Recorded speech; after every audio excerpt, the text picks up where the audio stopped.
Bonjour à tous et à toutes.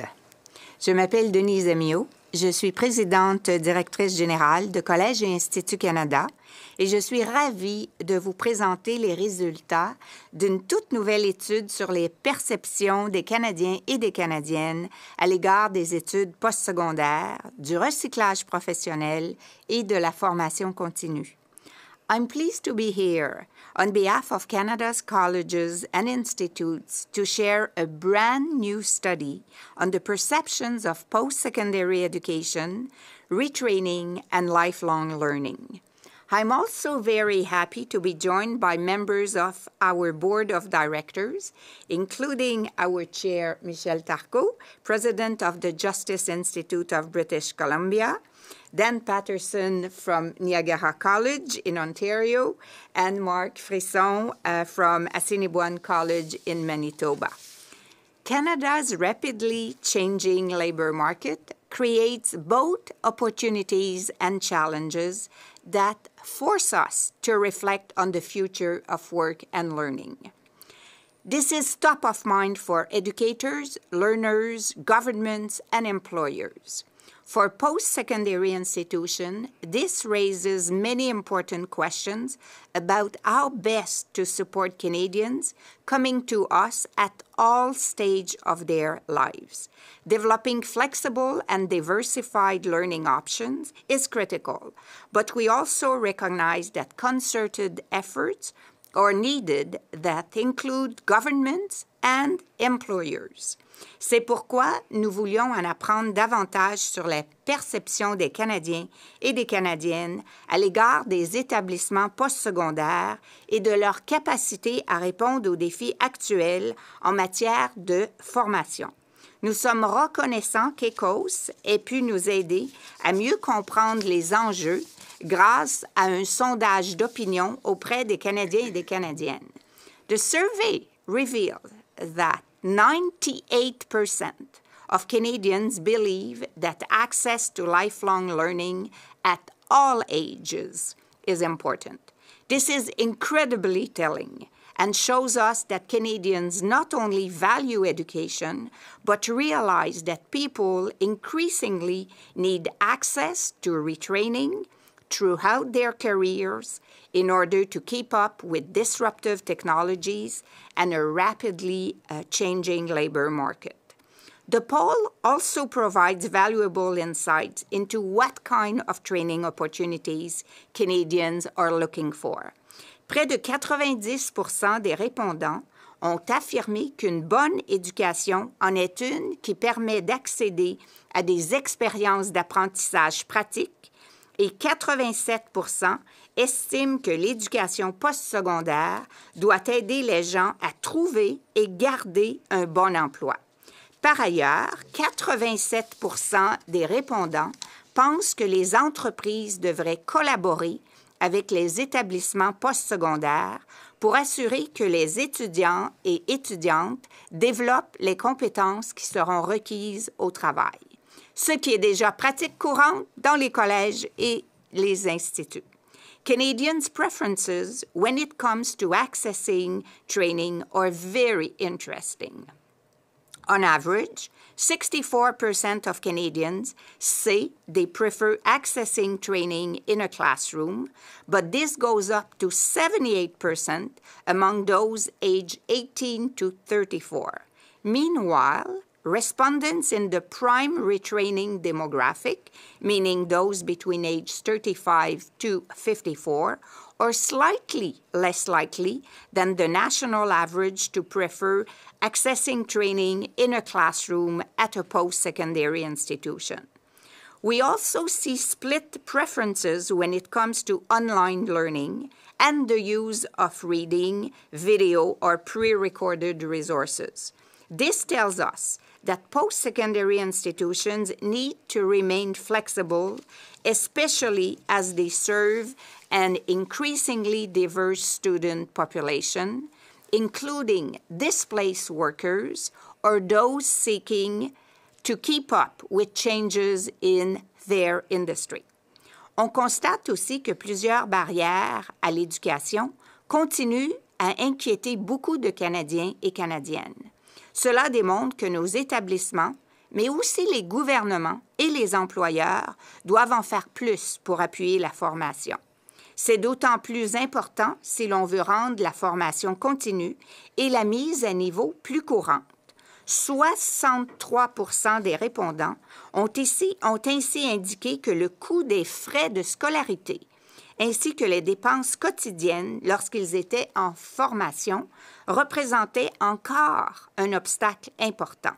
Le temps requis pour obtenir une formation a aussi été identifié comme une barrière par 53% des répondants.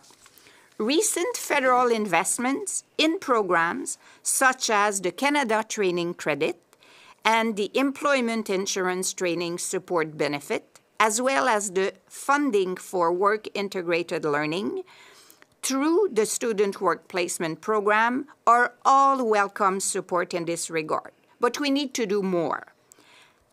The ECHO survey also shows us that Canadians are still not quite sure they have what they need to change careers. 46% of respondents said they did not have sufficient support to do so, while 38% said they did. Finalement, le sondage révèle que les collèges et les instituts occupent une place de choix dans le secteur de l'éducation postsecondaire.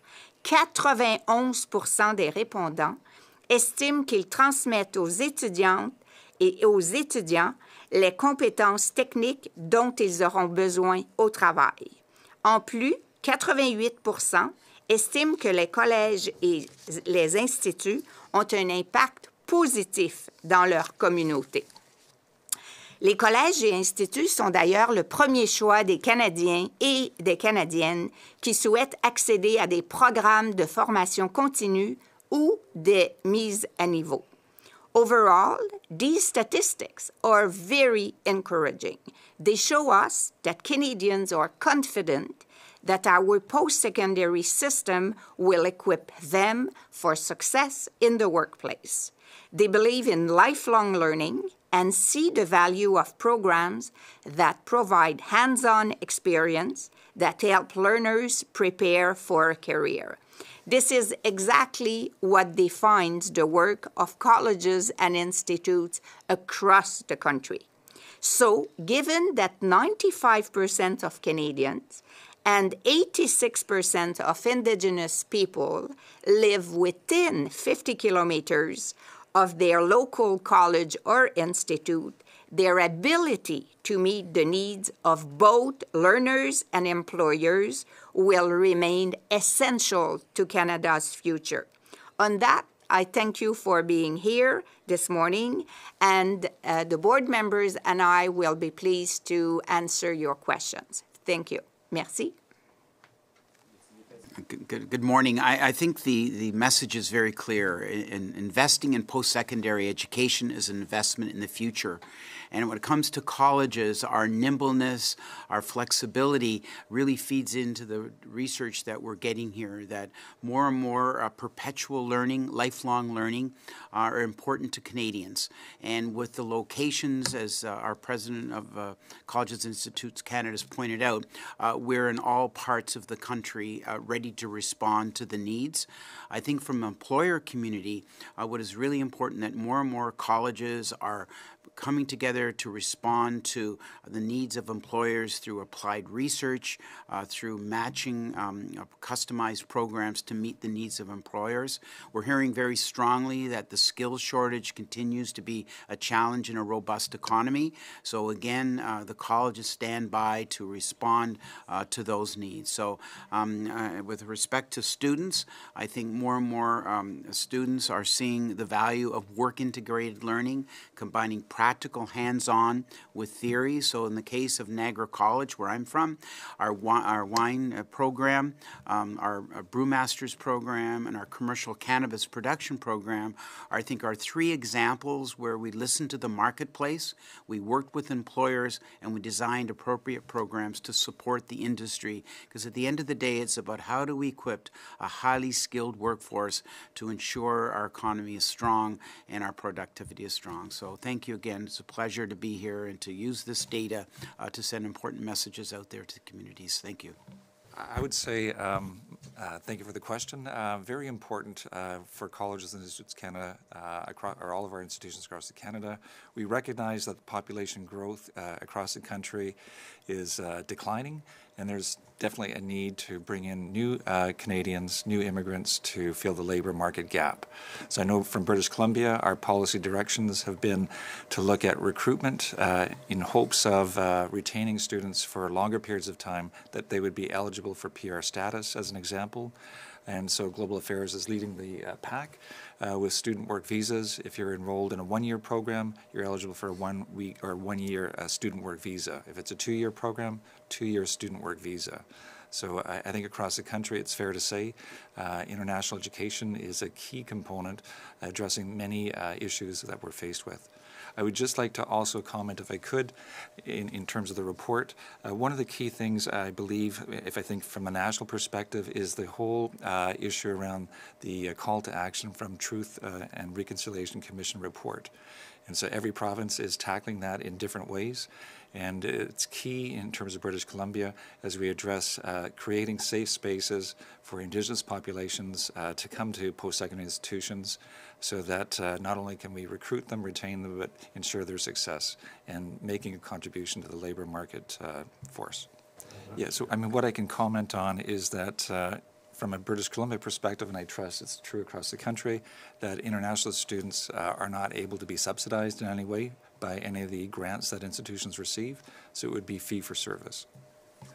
If I take my own institution, Assiniboine Community College in Manitoba, we only allow international students in programs that aren't otherwise full. So, for example, our nursing program, which has as long as a 5-year waitlist in Winnipeg, international students aren't eligible for that program. So either they're going into programs where there are some available spaces, or we're creating separate programs or expanded programs on the basis of international student demand that matches with our local labor market needs. So in no way are they displacing what we need to do for Manitobans. Yeah, I would echo Mark's comments that in no way are international students displacing domestic students. And so if there's high demand, new programs would be launched, additional sections, but in no way would they be displacing domestic students. I will also add one element with respect to the advantage or benefit of international students, especially in rural and remote areas. It allows you often to offer programs that you would not be able to offer because there is just not enough domestic students to justify to keep a program open. So this has helped many colleges across the country, in fact, to offer better choices for the domestic students. Sure. Mark Friesen from Assiniboine Community College. One of the things that I think is important is that over the next 5 years in our province, 75% of all the new jobs are going to require some form of post-secondary education. About 60% of those are at colleges. And as Denise pointed out, we have campuses across the province, but in addition to having campuses, we also offer programs in 22 different communities that help to address some of the barriers that ECO cites in their survey. But we know that we need more seats in order to address what the labor market will demand, and certainly what the survey reveals about the public confidence in the system, and that 98% believe that a college credential will lead to a job, I think is very important for us as we go forward. And if I may, this, in fact, is a call for the government to take actions with respect to funding for infrastructure because some of our institutions, some of the buildings are aging, and there's a need to ensure that, first of all, they are green infrastructure, and also that they are adaptable to persons with disabilities. And so that's very important to renew funding into infrastructure.